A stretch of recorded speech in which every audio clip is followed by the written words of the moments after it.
क्या बताते हैं कि इस मन की इतनी गंदी वृत्ति है, यो काल का दूत है, तुमने चैन से रहने नहीं देता। जैसे कोई गांव का सरपंच बन जाता है तो उसकी नीयत रहती है चेयरमैन बनूं, और चेयरमैन बन जाता है तो ये सोचा एमएलए की टिकट मिले। एमएलए बनने के बाद इन्होंने सोचा मंत्री बनूं, जब बात बने। मंत्री बनने के बाद इन्होंने सोचा मुख्यमंत्री बनूं, जब चौधर पूरी हो। मंत्री बनकर नीति यह है प्रधानमंत्री बनो, इतने इसकी टिकट कट ले, फिर गधा संतरी बना पाओ।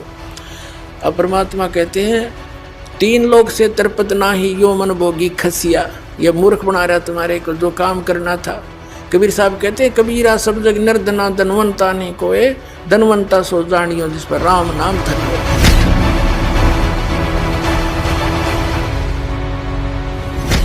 पुणात्माओं, अब हमने वो मोक्ष प्राप्त करना है जहां जाने के बाद फिर लौटकर हम कभी संसार में नहीं आते।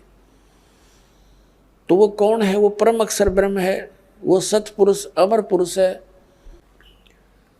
आगे गए ना बावड़े रहते भी सब जाही, बिन साहेब की बंदगी कहीं छोड़ ठिकाना नहीं।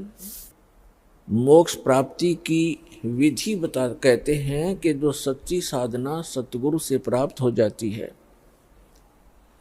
उस भक्ति के करने से पूर्ण मोक्ष हो जाता है। पूर्ण मोक्ष प्राप्त प्राणी उस लोक में चला जाता है जहां पर इसको कर्म किए बिना ही प्राप्त होता है। श्रीमद् भगवत गीता के अंदर उसको निष्कर्मे मोक्ष कहा है।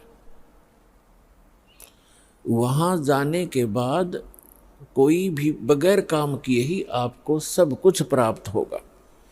इसलिए आप जिस स्थान पर रह रहे हो, ये आपने कर्म करते करते भक्ति करनी पड़ेगी। निर्वाह के कर्म करते करते आपको भक्ति के कर्म भी करने पड़ेंगे।